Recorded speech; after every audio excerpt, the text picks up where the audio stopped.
It's our NFBC episode. On tonight's show, we'll talk about how the NFBC got started, debate some of its format choices, and give some strategy tips. Oh wait, we went right to the top, because joining us on the show is none other than the head of the NFBC, Greg Ambrosius himself, to talk about all of these topics. You don't want to miss this show. Beat the Shift is up next.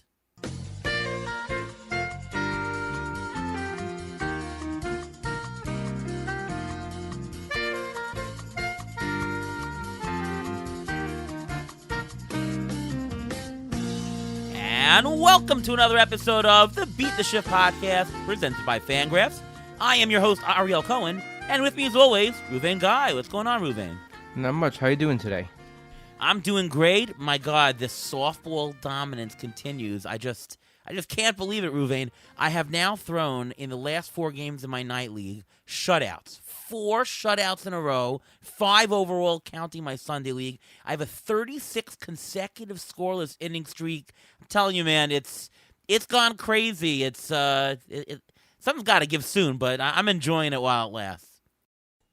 Well, maybe the Mets can use you in their bullpen, because right now their bullpen's in shambles and they can't get anybody out. So they do need a closer, even though the closer right now pitched in Brooklyn this evening, actually. But they do need some bullpen help, and maybe they can use you. Uncle Steve, if you're listening, you know who to call. Well, we've got a great show today. We're going to talk a lot about the NFBC, and, well, we thought, why don't we bring the guy from the NFBC? Joining us is Greg Ambrosius of the NFBC. Welcome to the show, Greg. Thanks for having me, Ariel. And yeah, I think I want to draft you in some of my NFBC leagues. Holy cow, 36 innings in a row. Sign me up for you. That is crazy. This is softball, and, we're not talking like a run environment where people are scoring 2-3 runs. Like, the average run scored is like 7.5 runs per game, so Yeah. crushing it. So there we go. But enough about me. Let's talk about you, a little bit of history. How did you get started with fantasy sports, personally, and how did you get the NFBC started? Yeah, I mean, it's a long story, but I hope you find it enjoyable. I'm going to tell it to you. I mean, I'm so old. I was in college in the late 1970s, and in the dorm room that I was at, these guys had an APBA league where they'd roll the dice every night, right? And we were radio and TV majors, so they would act like Harry Carey, right? 3-6. Home run, and this, how they were preparing for play-by-play, if you will. And this is going on in the halls every night. And we eventually had Stratomatic, and I joined a Stratomatic league where we actually just laid all the cards out and we drafted the cards, right? We were ahead of rotisserie before there was rotisserie. We were drafting actual cards, forming our league, rolling the dice every night, drinking beer and having a blast. And so I graduated from college, went on to be a newspaper sports editor for 7 years, and somebody picked up the book, Rotisserie League Baseball, the official rule book, in 1986 and said, holy cow, look at this. We get together once a year, drink at a bar, draft our teams, and compete just like we were when we were rolling the dice with APBA and Stratomatic. We said, let's do it. Got together at a bar in 86, drafted our baseball teams, had a blast, decided let's do fantasy football as well. My good buddy from college was the general manager of the Beloit Brewers. It was a Class A Midwest League team. We took batting practice in the afternoon, drank all night, drafted the next morning. So all of a sudden, in 86, 87, I'm doing fantasy baseball, fantasy football. 1989, there's an ad in the Green Bay Press Gazette looking for an editor of the first rotisserie baseball magazine. I'm like, this is unbelievable. I've been playing for 3 years, and I've always wanted a magazine that was catered to this, because in our days, you guys don't even know this, but you would just buy like the Sporting News, write down the second baseman from each team and make your own rankings, because there was nothing out there, really. And so I applied for the job. I was the last person to interview out of 6 people. They asked me if I had played fantasy baseball before. I said, heck yeah, since 86. Like, oh my God, this guy's got so much experience. He's been playing for 3 years. By the time I got home, they hired me. And so I became the first editor of Fantasy Baseball magazine in 1989. We went to press. I think the first issue was January 1990. And Fantasy Baseball magazine published 6 times that year, published 4 times every year after that. And honestly, Fantasy Baseball was a very important magazine. I was also the editor of Baseball Cards magazine in the 1990s when baseball cards just went wild. So I was in both industries, just doing great. And then, of course, the internet came, and it really made it tough for magazines to survive. By 2002, Baseball Cards magazine went under. I was still writing for Sports Collectors Digest and Tough Stuff, but the magazine I was editing was going under, and I thought, oh my goodness, I may be out of a job pretty soon. How long is Fantasy Sports Magazine going to last now with the environment we were in? And so there was a high stakes fantasy football contest called the World Championship of Fantasy Football that was being held in Las Vegas in 2002. I didn't have any teams. I went out there. They had a $200,000 grand prize. Everybody drafted once. I thought this is going to be the biggest bust in our industry's history. I get out there, 552 teams all drafting at once at Wow. MGM Grand in Las Vegas. There were over 900 people there with co-managers, everybody wearing jerseys, everybody just loving it. They were late opening the doors. When they opened the doors, people went crazy. The guy in front of me goes, "This is the effing Super Bowl of fantasy football." And I'm right behind him going, "You're effing right it is." I was just amazed. I had been in this industry 13 years and never imagined anything like this. And so at the break, after round 10, I came up to Emil Cadillac and I said, "Emil, this is unbelievable. I could do this in baseball. I have such a reputation in baseball. I was freelance writing. I was the first fantasy baseball writer on ESPN.com in 1995-96, and I was still writing at that time. So I had a good platform for baseball." And he's like, let me get through this. We tried to work together. It just didn't work out. A lot of it was on our company's side. They weren't convinced this would be a good idea. And so we never partnered together, but in 2004, I created the National Fantasy Baseball Championship. They were the World Championship of Fantasy Football. I thought, if you don't want to work with me, I'll just call it the National Fantasy Baseball Championship. And that's when we got started. And I can tell you about the NFBC and how we became 15 teams and such. But, it's kind of a long history. But here now, NFBC is in its 21st year. And when I started this in 2004, to imagine where we are today is just unfathomable. I mean, the first year we had 236 teams. This year we had almost 23,000 baseball teams. We had over 22,000 football teams last year. We were going to give away over $11 million in prize money this year. I never would have dreamed what this has become, but I'm very proud of it. And it's been 21 fun years. After being a writer, I'm no longer a writer. I'm just a game operator, Errol. Well, what do you think makes NFBC stand apart from the rest of the other platforms out there? Yeah, I mean, the one thing is we started the 15-team format, right? I mean, there was no 15-team mixed league format that anybody played ever before the NFBC, right? I mean, that's just the truth. And how did I ever come up with it? Well, when I went to WCOFF, they had 12-team leagues, and I thought that was kind of cool.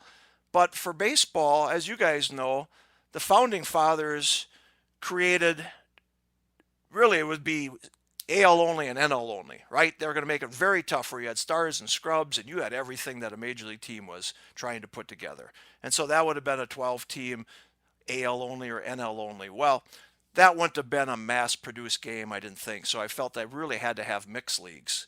And I didn't want to do a 12-team mixed league because that would be too easy, I felt. So what number do I come up with? So I was out at the Arizona Fall League Symposium in 2003, and I was talking, actually 2002, and I was talking with Charlie Wiegert, who ran CDM Fantasy Sports. He goes, "Go 14 teams. That'd be a little tougher."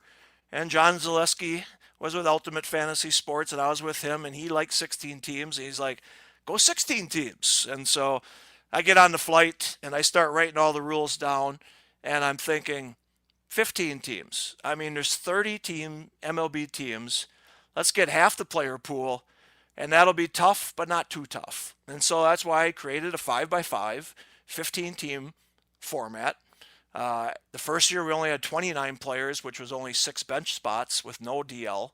And so that was a little bit too thin. The next year there was a recommendation to go to 30 players per team, and so we did. But we started out with 15 teams, 29, and we tried to make it tough. but not so tough that the average baseball fan would join us. So, as far as the NFBC, we then in 2009 created the 12-team mixed team format, which is very, very popular. 2,756 teams this year in that RotoWire Online Championship. We created the 10-team cut line format. We have Fab Leagues. We've got best ball leagues. I don't think anybody has best ball, baseball leagues like we have. We have draft and hold leagues. So we really wanted to have the whole format under our umbrella. In 2009, the World Championship of Fantasy Baseball decided to compete with us with a $200,000 grand prize, and they did it at a 14-team format. It did not go over. 2 years, they lost a lot of money, and eventually they went bankrupt after that. And so at that point was when I was like, all right, I'm going to do 15-team, 12-team, 10-team, whatever it is. I'm going to try to keep as much competition away from me as possible, and I'm going to create the games first. And if people want to copy me, they can. But that's really the game format that we have for the NFBC. As far as the software, I mean, we were with StatsInc for many years, and it was on a very old platform. In fact, so old they could not really write new code for it, and they didn't own us. We were actually hired them. They eventually owned us in 2011, but they didn't put any money back into the software. And so when we went to Sports Hub Technology before the 2017 season, we actually took a full year to write all of the format from the draft software to Fab and everything else. And right now, I don't think there's any question we have the best tech platform in the industry. Our Fab is, without doubt, second to none.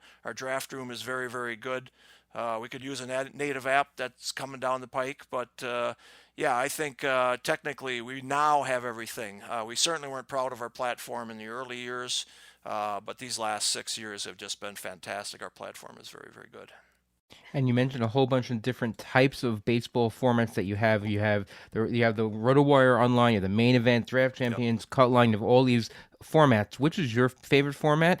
And have auctions, me and Ario do a lot of auctions, have auctions become more popular recently? Yeah, I mean, the auctions is how the industry started, right? I mean, the founding fathers had auctions for players, and you auctioned off the players, and that was the beauty of it. And $260 in baseball became the format. It's just that auctions are so hard to do and so long to do that it didn't take off like a draft format did, right? So the first year we started with the 235 teams, we had 13 main events, and we had 3 auction leagues, and they were 2 AL only, and then there was 1 NL only. Well, that AL only and NL only just could only grow for so long and so far. We really had like 2 leagues in Vegas, may have grown to 3 leagues, 2 leagues in New York, 2 leagues in Chicago, then down to 1. It just wasn't going to grow. So when we started the mixed team format, so now, okay, let's go 15 teams, mixed league, $260, and let's have an overall prize there as well. We started that about 14, 15 years ago. That became very popular. But again, you could only do it online. The software wasn't good enough to do it online. I mean, we could only do it live. The software wasn't good enough to do online. Now we have auction software that's really, really good. You can do high dollar leagues online. We do a lot of $150 online auction championship. That one has a $15,000 grand prize. Right now our live one has a $30,000 grand prize. Auctions are very popular right now. They'll never get as popular as drafts. They take a long time, and you got to really know your stuff when you get into them. But the auctions are, without doubt, gaining popularity. Football's the same way. Our online auction software is very popular, and that's gaining popularity. You know, my favorite format, certainly the auctions. I mean, no doubt. We do a $50 auction with Tom and Jeff and myself and 12 NFBC guys. And when I'm done with that, I'm like, let's do another one. I mean, you're in on every single player, right? You want Acuna? Pay for him. You want Strider? Pay for him. You're in on every single player. And it's just the most fun. And I know you guys know that as well. But it is just the most fun. But at this point, like if I was to retire and play in the NFBC, I'd probably play Draft Champions. I can't compete with the Fab. Like the veterans right now are so good at it. For me, I would draft 50 players. I love that format. You just start players differently each week. But boy, I love the Draft Champions format. And this year, I believe we topped 5,000 teams for the Draft Champions National Championship. So that's how popular that one is. But those are the two favorite formats for myself. Well, all incredible stuff, and Ruben and I have been playing in the NFBC for some 10 years, doing bunch of auctions. I mean, we were doing the auction championship when it was at the Hilton in New York City. I remember we finished maybe 9th overall. We won the league that year. I mean, that the NFBC really is how I got into the industry. We were in the same league as a bunch of Fangraphs writers, and we were chatting, and next thing I know, we got the ATC projections up at Fangraphs. So, Nice. So there you go. So I do have a couple of questions about the format, and nothing to slide about you, just my questions because, we obviously have listeners that play in all different kinds of formats, in home leagues and on Yahoo, CBS with, different things. So I just want to talk to you about sort of some of the, I guess, decisions in terms of the formats and maybe provide some counterpoint to you, which I'm sure you have the right answer for. So, over the past couple of years as a fantasy community, we have thought, and I know you're part of the community as well, we've thought about making some changes, like replacing batting average with on-base percentage, maybe even getting rid of the wins category or supplementing them with quality starts, adding holds to saves category, maybe even adding in innings pitched. Have you, the NFBC, considered any of these a little bit more non-standard or customizable formats? Well, I mean, these are brought up probably every year by people that ask if we would consider doing it. And, I'll just give you the on-base percentage versus batting average. I think on-base percentage makes the most sense. We're not accounting for walks in the NFBC right now, right? And so why are you mad at your guy to get a walk? I mean, he can score a run, but we're not taking that into consideration. So I don't think that's good. That being said, the majority of rotisserie players are still playing batting average. I mean, Tout Wars changed to OBP has to be 12 to 15 years ago, if not longer. And nobody else has really followed suit. And so I'm not sure that all of our guys would like that one. The wins, the saves, if we change our rules to the way the game is changing every single time it changed, we would be, outlawing stolen bases because there's too few and now there's too many, that kind of thing. So, no, I think the NFBC has a 21-year history. We have records in each of the categories for each of the contests, and we keep track of all of that. So I think it would be very hard for the NFBC to change on these 5x5 formats. I understand the reasoning for it. And again, I do think OBP, if any of the categories would change, it would be OBP from batting average. Yeah, that's the easiest to just Yeah, because we're just not taking into account the walks, right? And so the wins, they're very tough to get, and it's kind of a lucky category these days, as we know. Saves versus holds.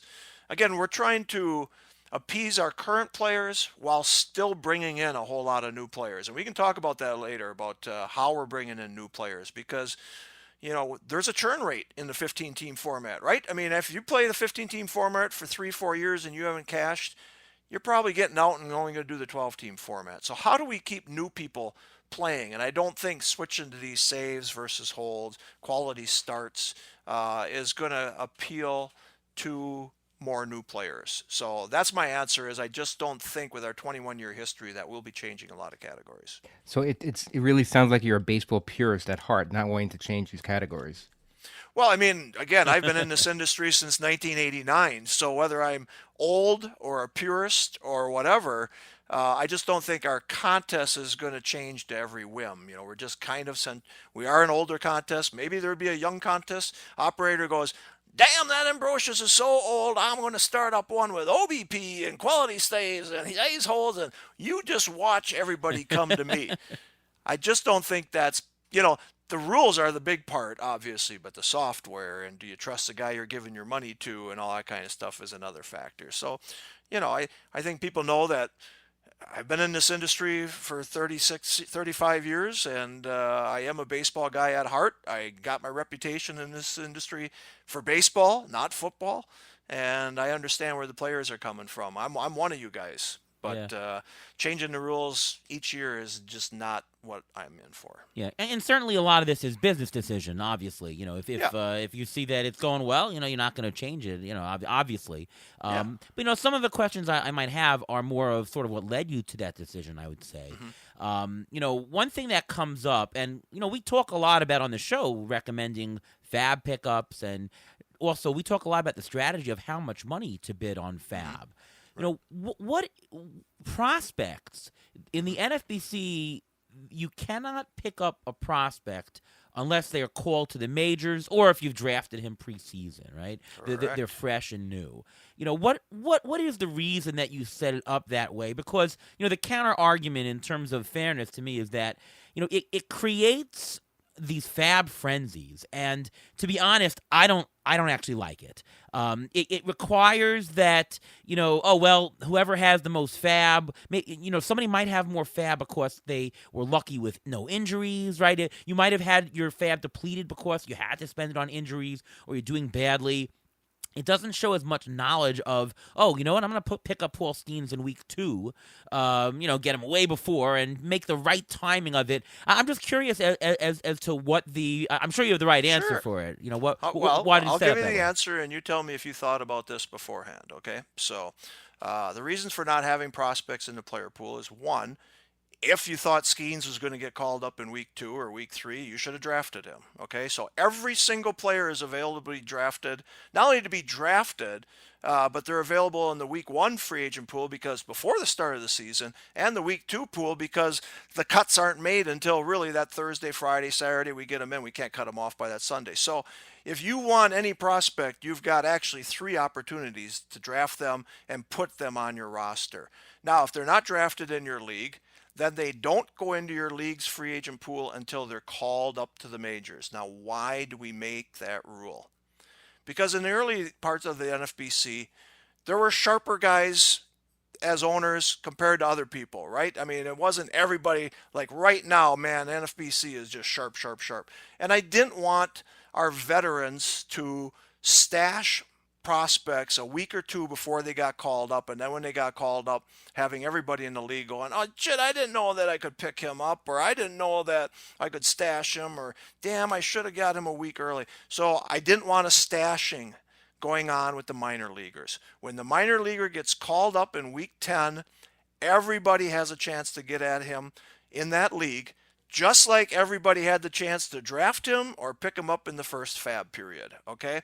And so that's why I feel it's a more level playing field for everybody, that once they get called up, not only do they have to get called up, they've got to play 1 game in the majors so that we know exactly that they're in the majors. And that's the rule.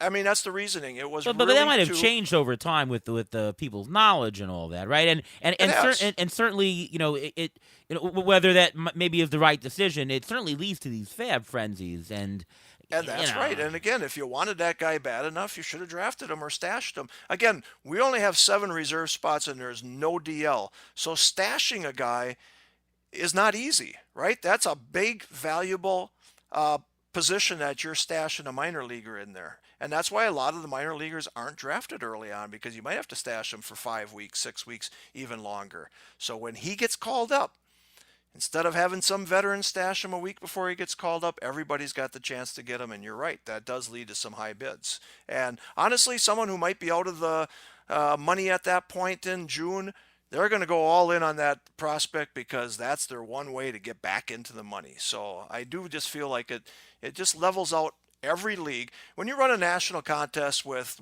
we have 57 leagues in the main event.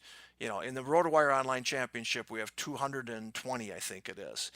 You really have to try and make sure that each league is level. And so this rule, I just feel, is a very level playing field for all of these in a national contest.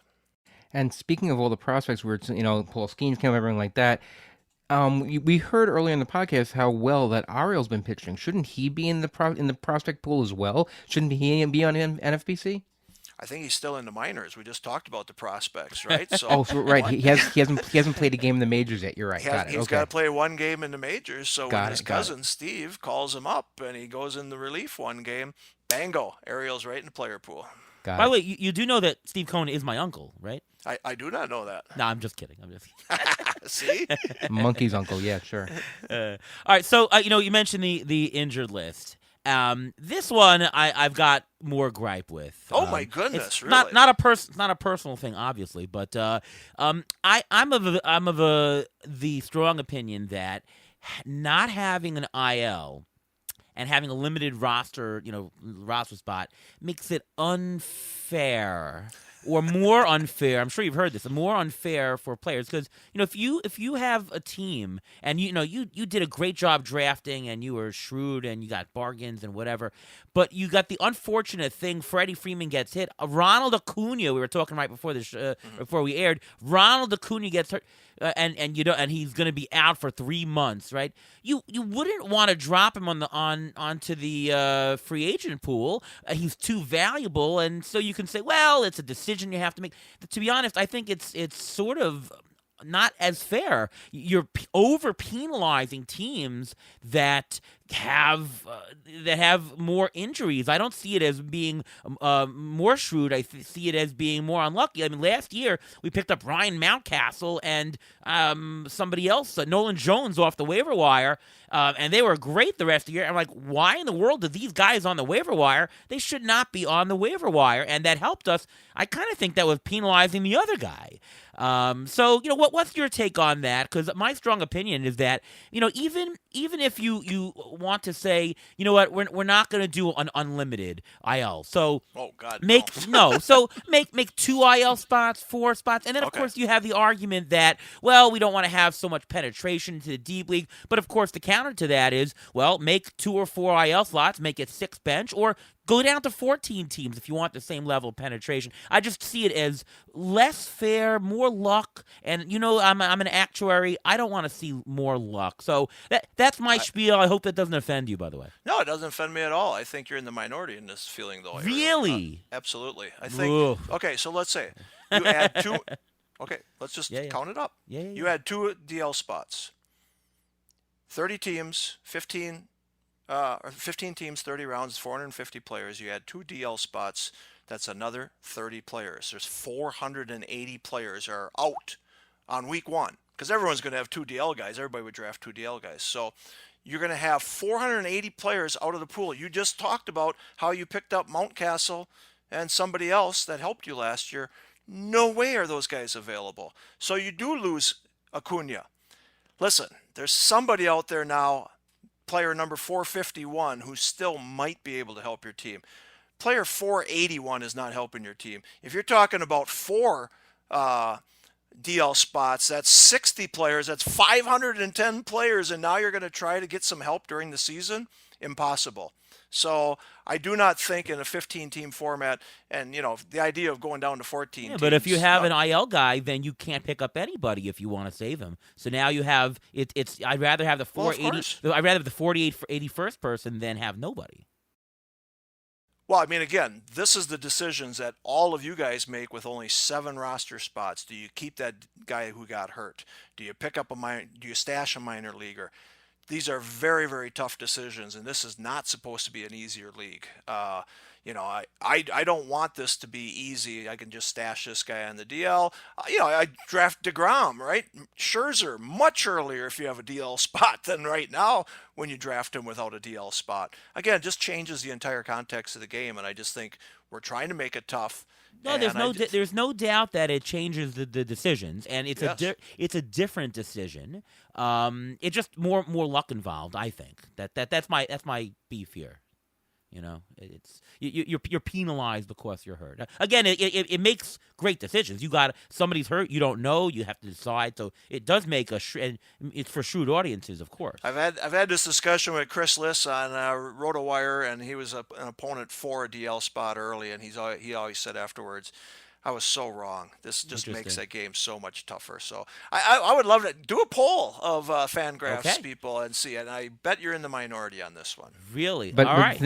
Listen, Ariel, luck plays into it anyway. If you draft, let's say, Francisco Lindor, you're not betting on him to bat 200 for the entire year. So there's some luck in that also. That you're betting on and hoping there's luck on each of these players, hoping that they're going to have a good season. So you're saying that there's luck involved. Yes, there's luck involved, but there's luck involved with everything. Is Max Scherzer going to come back a doubt. certain time? No So doubt. if you're saying you want to take luck out of it, you can't take luck out of it because luck is inherent in the game itself.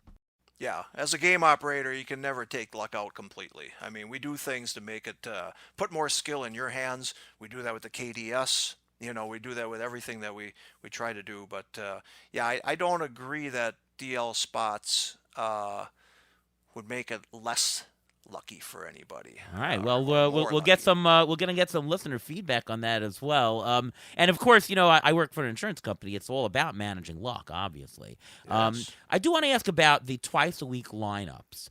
Hmm. So this is a matter of preference, and I think there's positives and negatives about it. When you have a 2 times a week lineup, you get, if a player gets injured, well, now you're only out for a couple of days, right? It's much more manageable, and it's a nice in-between play from a weekly going to a daily, where daily is quite a lot of management. Right. Weekly is much less. It's an in-between.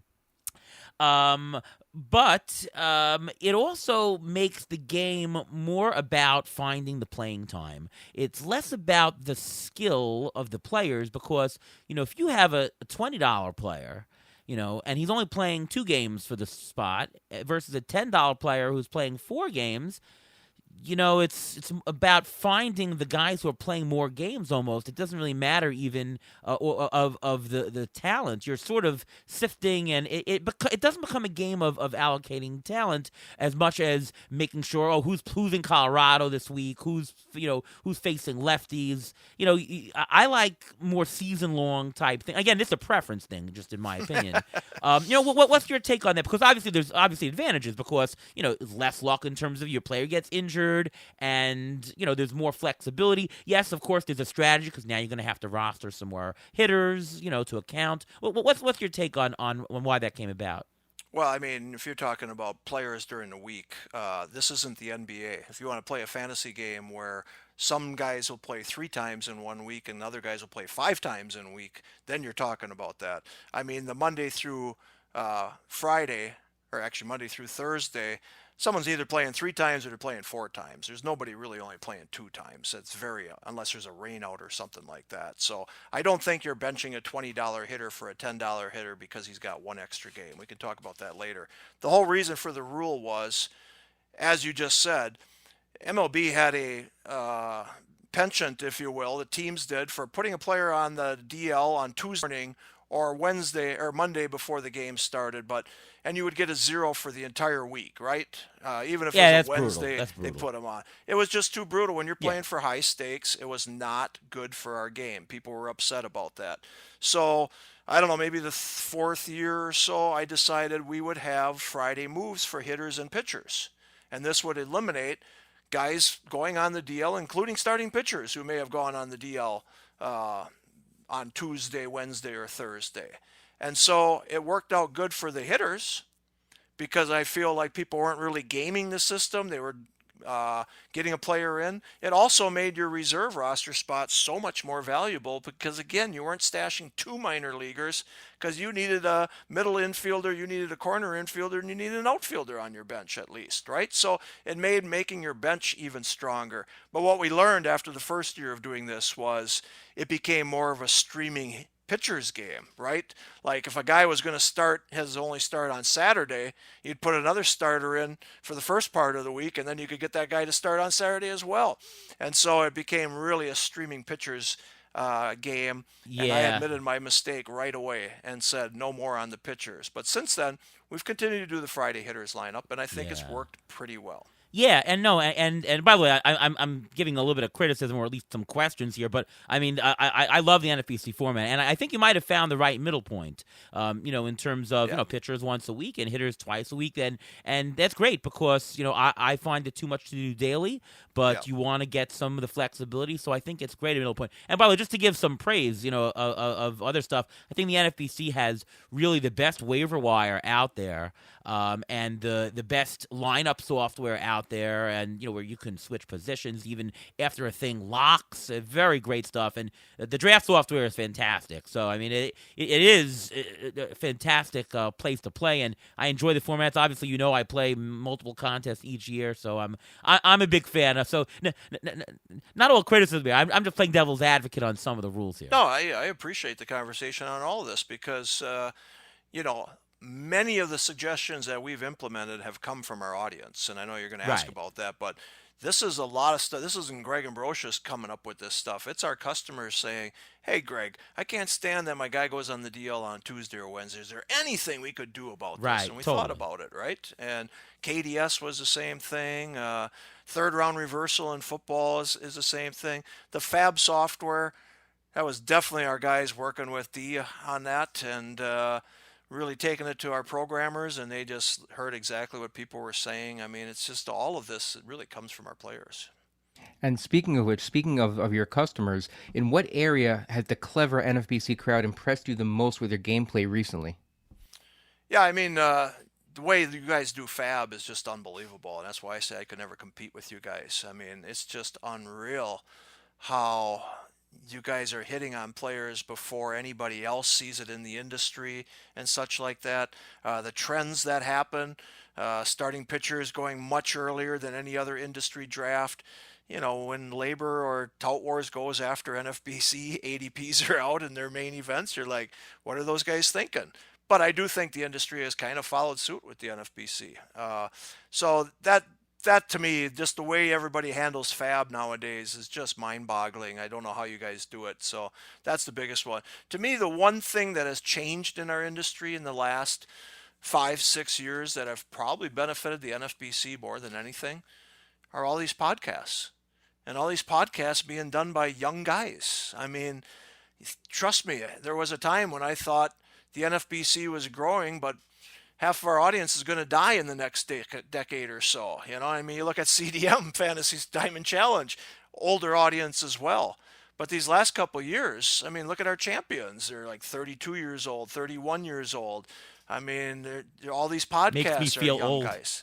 I know it, but these young podcasts, they're just spreading the word. And I think one of the best decisions I ever made, and I did it at the Arizona Fall League, was Ron Chandler was asking me about our ADPs, if he could have an API because he wanted to use our ADPs. And I was like, you know what? ADPs are absolute. I mean, the NFBC is absolutely Gold the standard. gold standard. Gold Yeah, and standard. I was like, so Oh, what we for used to sure. do was we would only give you the ADPs if you signed up for a contest, right? Because you're drafting online, you're creating the ADP. So I wanted to reward you. Sign up early, get in the draft champions, and you get the ADPs. And then I just thought when Ron asked me about that, I was like, you know what? Why don't I just give them to everybody? They're the best content out there, and it'll spread the word about the NFBC. And that's really what happened. I mean, it just took off where people started reading them. And then you could sort them by 7 days, 5 days, 3 days, whatever Yeah. you wanted a contest, and it's just. And the been reason best. why it's so good, because I used to use Mock Draft Central was Yeah, for my sure. source, Right, but right. that was a mock draft. When Correct. people are putting money in it, even if it's a small $50, draft champions, you're putting your money where your mouth is. You're going to get actual real numbers here. Yeah. So it's just so reliable. And when we go into drafts auctions, I mean, obviously there's going to be variation draft to draft, but Yeah. and there's obviously movement because of it. Oh, it's absolutely spot on. Yeah, no, I totally agree with you. Average auction values is great.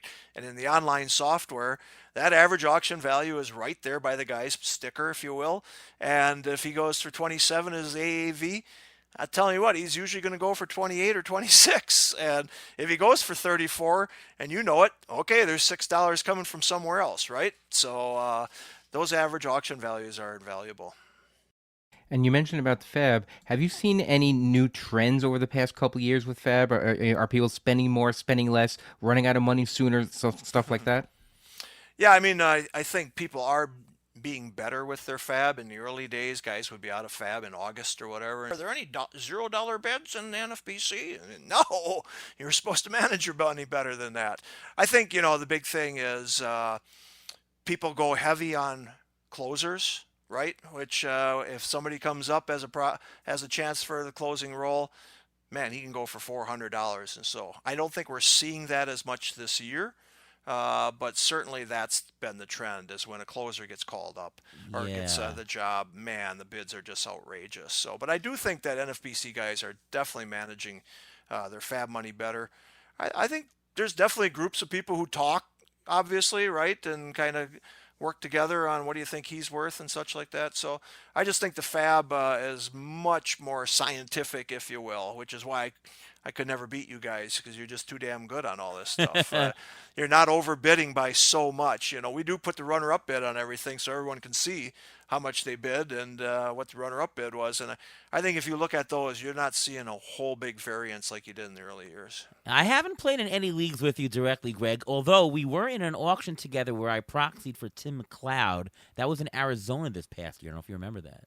Yeah, of course. That's the Yeah. XFL. That's right. That's right. Oh, by the way, I haven't even checked. How's Tim's team doing? I honestly don't know. I mean, I think we were middle of the pack. We got Castillo, and then we took Matt Olson, and we were hoping to trade, and we have made some trades now. I think we got 2 number 1s and 2 number 2s and 2 number 3s for next year. So Oh, we're there you definitely go. in a rebuilding mode, but I like what we're doing right now. So one thing we've noticed over the past couple years is that the NFBC players and the NFBC environment is tilted much more towards more of the draft capital allocated towards pitching. That is absolutely true. I mean, if you look at playing on other different platforms around or home leagues, you'll see a much higher percentage of the allocation going to pitchers. And I think that says something about, because I know the NFBC crowd is shrewd, that they've detected that pitching is more stable or whatnot. I remember 5-10 years ago, Ruben and I we were spending way above the market on pitching, and we were doing well winning on that because we noticed guys like Kershaw, guys like Sale, they were much more reliable investments than anybody else, and so we did that. The market has caught on to that, and now it's gone that way. What do you have to say about that kind of tilt that the NFBC is above, and do you think that that's going to slide down a little bit more with a little less reliability in pitchers in general? Although Jeff Zimmerman put out something the other day that showed that the top 50 this year of pitching is way more profitable and way more reliable than it has been in a little while. Yeah, I mean, I think NFBC owners, and I'll say, when you get to the main event, that's when you see the yellow stickers go way early in the first round, right? So I'm saying in draft champions, yes, you see a couple starting pitchers and such like that. RotoWire Online Championship, you're seeing a couple of pitchers. But when you get to the main event, when you get to the supers, the ultimates, the diamonds, the platinum, man, there's a heavy run on the yellow pitcher stickers, right? The starting pitchers. Why? Because there's only, 8-10 guys who can get 200 strikeouts. And so I think it's the reliability of those aces.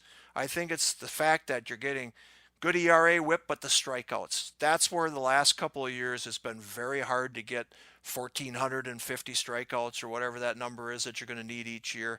And so if you could get 2 starting pitchers that get 210, 220, all of a sudden, you're ahead of the game there. Can you still get a 2020 guy? Maybe not, but you can get a mix of 20-plus homers. Maybe Do you think 15. the overall has something to do with it? With because if you want to hit that overall, you're going to need to hit it, and I guess you have to do that with the pitching. Is that really absolutely. the reason? Okay. Yeah, I mean, you're trying to get 80% at least, right? If you're going to win the overall, 90% in each of the categories. How do you do that without getting an ace or 2 in strikeouts, right? You're chasing those Ks all year long, and they're just very hard to find. So, yeah, I think in the overall, but again, in the private leagues, the platinum, the diamond, starting pitchers just go higher than even the main event because, again, I just think the strikeouts are so hard to find when you've got good ERA and whip from that same guy, right? I mean, he's just getting you 4 categories basically, hopefully, if he gets the wins.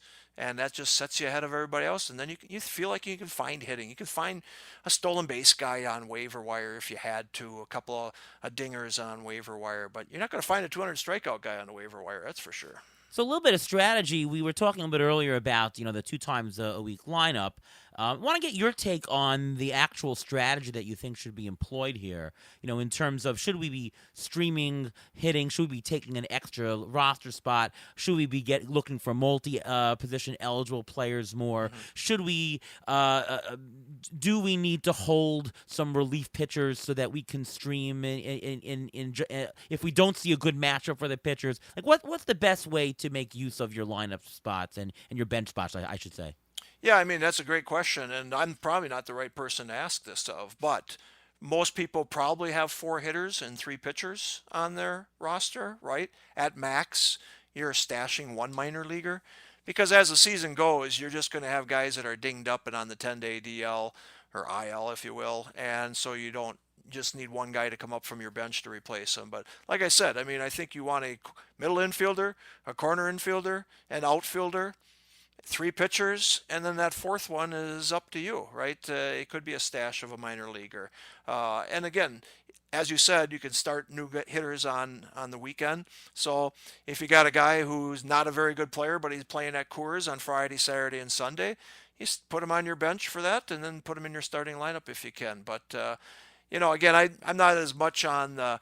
I think more people are starting their best players on Monday through Thursday rather than, well, he's only got 3 games compared to 4 games.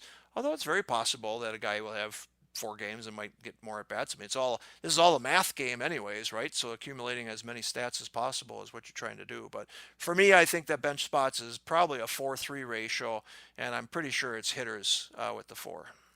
And how much do you look into like the lefty hitter, righty hitter splits that for the upcoming week, or team matchups, or even ballpark factor? Do you have any of those factors in play when you're figuring out your lineup?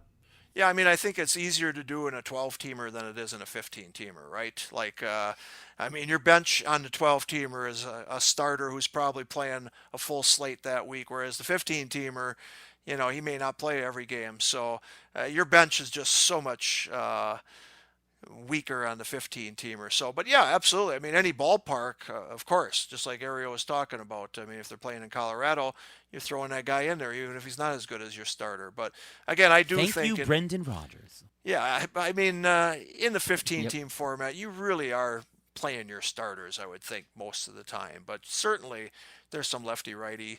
The lefty-righty to me is, do they take him out if he's going up against a lefty, right? So now he's only going to play 2 games at best, or maybe only 1 game that week. Well, then you do definitely take him out. But if he has a tough lefty matchup, you probably keep him in. Yeah.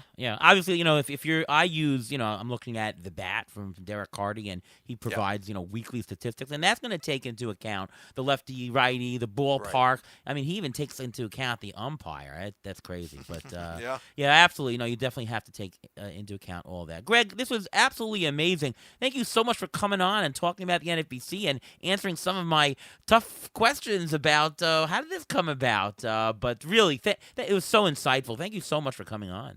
Thanks for having me, and do that poll and let me know what the results are, all right? I certainly will. All right, we'll be right back with waiver wire pitcher preview and the injury update. Stick around.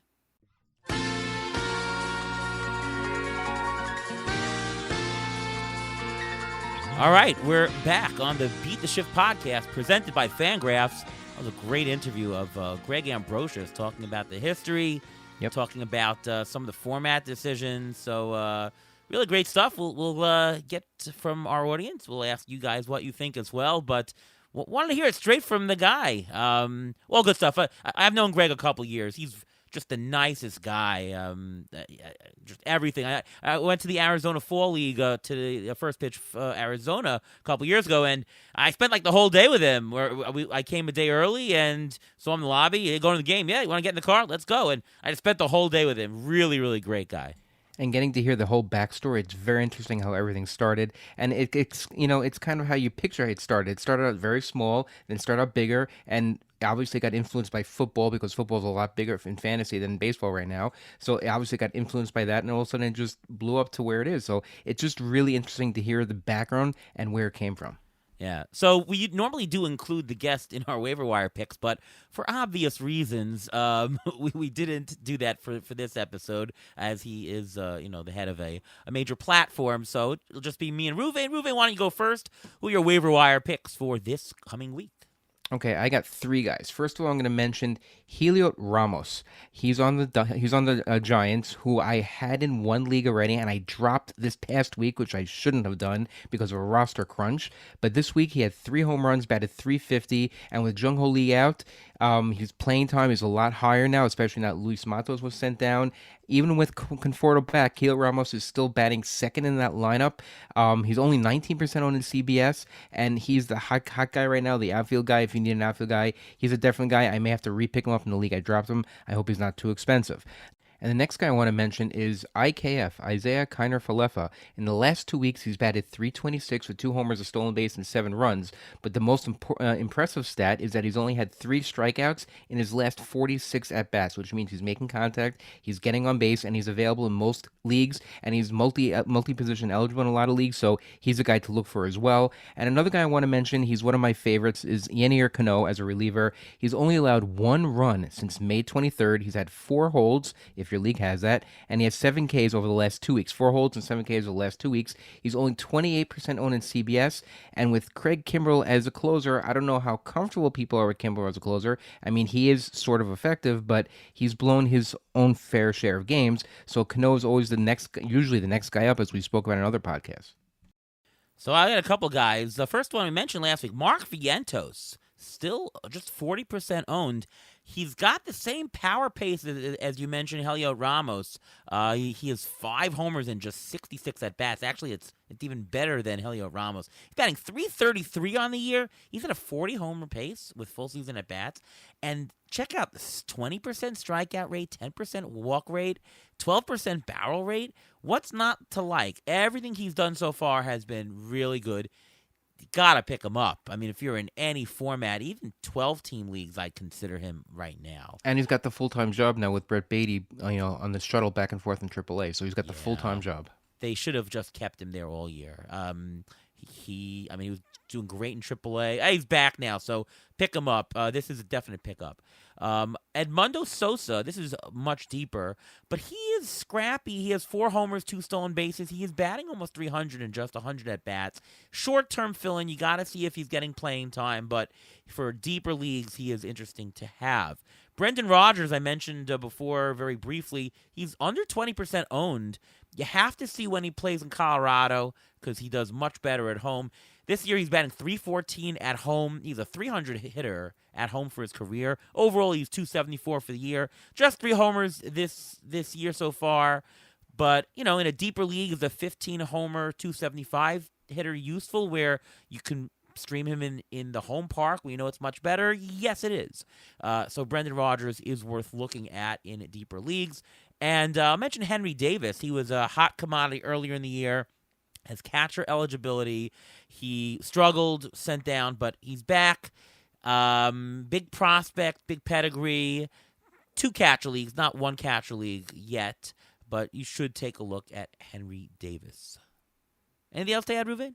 Nope, I think those are the guys we're looking at, and I really like the Mark Vientos because I don't know about you, but I'm watching most of the Met games, and he's even getting lucky. I mean, he's dribbling the ball and he's beating the ball out, and he's not that fast. And he wasn't played in the beginning of the season because of his defense. They were scared that he couldn't play defense, but you can't keep that bat out of the lineup. Yeah, that's I don't know why the Mets did for that long. He came up very briefly early in the year, was amazing, and they sent him down. I mean, we trying to lose here, Mets? Steve, come on. All right, pitcher preview, Ruvain. Who you got for pitchers pick up? Well, I think this week may be the week to play as many middle relievers as possible. I don't like really many of the matchups going out there. There's one guy who I want to highlight, and that's Miles Michaelis. He's had 3 straight quality starts, and he's a possible 2-start this week at versus Pittsburgh against Paul Skeens, who may only go 5 or 6 innings, and then at the Cubs. So those 2 starts are pretty good, and his last 3 starts he's been pretty good, and he's available in most leagues. But otherwise, I think this is going to be the week of playing the middle relievers, because I just don't love many of the matchups out there. Yeah, I don't like Michaelis for Roto, but for points leagues, looks like he's got through the crappy part of his year. Then I do think that's interesting for that. I mentioned a couple guys, Tyler Miguel. If you haven't picked him up yet, we mentioned him last week. 2 start this week versus Miami and San Diego at home. those are good plays, especially that Miami one. So I'd pick him up and play him this week, probably even in 12-team formats. Ryan Weathers, he's been very good at times this year. At New York and then versus St. Louis the next week.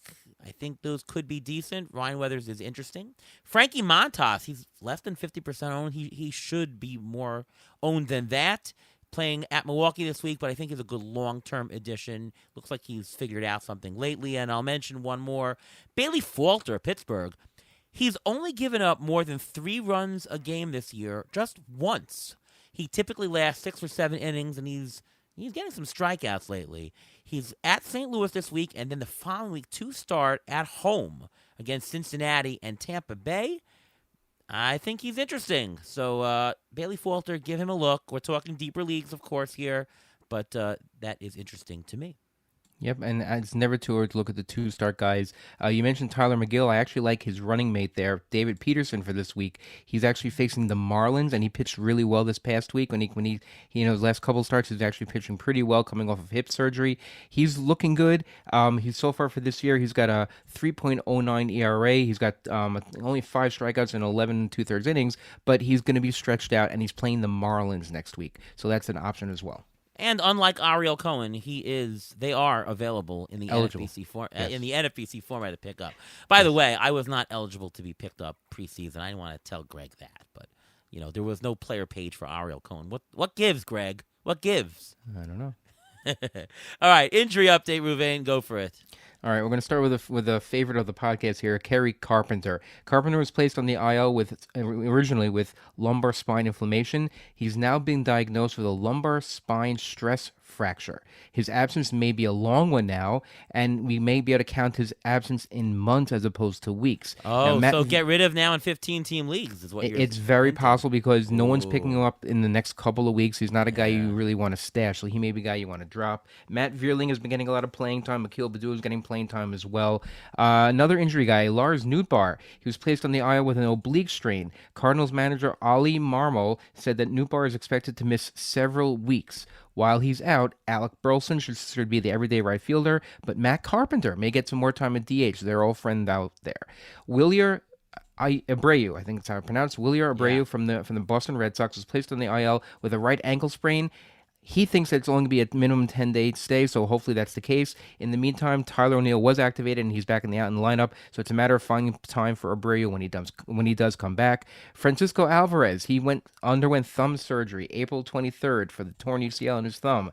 He has begun a rehab assignment. He is hitting, and he even caught a no-hitter in Single-A Brooklyn this past week, a full 9 innings. So he's not coming back for this weekend. This weekend the Mets are in London, then he's not going to come back there, but there's a good chance he can be back by the end of next week or even the beginning of next week. And I usually try to end on a positive note, but I'm going to end on a negative note this week. Christian Javier, Tyler Wells, John Means, Jose Urquidy, they are all set or already had Tommy John surgery in the next week or two. So if you have them in any type of league, they are all droppable. They probably won't even be available and eligible to pitch until probably the end of next year. Yeah, I have Christian Javier in Tout Wars, but it's unlimited IL, so you're just going to sit on my IL all year. No reclaim for him. So No. And Byron Buxton, healthy, although in his last 8 games, 1 time on base, 1 hit, no walks, 1 RBI. He's batting .043 with a 42% strikeout rate. I guess he's not injured, but I think the Twins could play somebody better than that. Well, maybe he's just knocking the rust off. But I have a question for you. Who do you think is going to go on the IL sooner this year, if at all? I mean, I hope they don't, but who do you think will? Byron Buxton or Giancarlo Stanton? Stanton looks good this year. Looks healthy, no? He looks healthy, but knowing his quote-unquote injury pedigree, do you think that he's going to stay healthy? I mean, he is running differently. You can see the way he runs bases, and he's definitely running at a slower pace, and the Yankees are controlling everything like that. With these injury guys, I mean, it's so hard to tell when something's going to crop up. But I mean, Stanton, do you know how many games he's played in the outfield this year? how many? I guess. I'm going to say 30. Oh, boy, no. A little bit lower than that. A little bit lower? 22. I meant a lot lower than that. 5. Less. Okay, then they're doing the right thing. If that's the Zero. case, Zero, yeah, Ruvain. He has not even played a game in the outfield this year. even though they said he was going to play the outfield this And year. Byron Buxton is playing center field every day. So to me, the answer is who's going to go. I would actually put my money on Buxton going back Then you're to the correct. IL. Then I take that back. It's going to be Byron Buxton 100%, no question. Yes. Unfortunately. And Stanton's having a lot better year than Buxton is. Yes. But weren't they going around the same price in draft day, or you think Stanton was going a little more? Stanton was going more? Buxton was going way cheaper. Really? They both Okay. were. The Stanton was very cheap this year. By the way, Stanton has 15 homers this year, Yes. 36 RBIs. He was definitely underpriced this year. Buxton was overpriced. As usual. He was worth $1, and he's worth negative. Yeah. Stanton is worth a lot. So, yeah, there you go. That is the story for today. Hope you guys enjoyed our NFBC podcast with the man himself, Greg Ambrosius. Ruvain, what's going on with you? Why don't you tell the audience where we can see your stuff? Well, you can follow me on Twitter, X, whatever you want to call it, at MLB Injury Guru, where I tweet out injury updates as they come on a daily basis. You can also catch my weekly article on Rotoballer discussing all the injuries I mentioned, plus many more. And my name's Ariel Cohen. I'm over at Fangraphs, over at Rotoballer. We got ATCNY on the X Twitter machine, whatever you want to call it, and Beat the Shift podcast each and every week over here. Cruising through June. You know, we just passed our magical date, June 5th, my dad's birthday. Happy birthday, Dad. 81 years young, not bad. And that's the date that I always look at the standings, and it's correlated, or at least it's somewhat predictive of the final standings. So take a look at your standings, folks, and see where you're in. And if you're lower down, take some more risks. If you are higher up, de-risk as much as you can. Trade away 1 for 2 and stuff like that. But doing well. All right, Ruvain, that's it for our show. Once again, thank you so much to Greg Ambrosius of the NFBC for coming on. And from all of us here at Beat the Shift, we'll see you next time.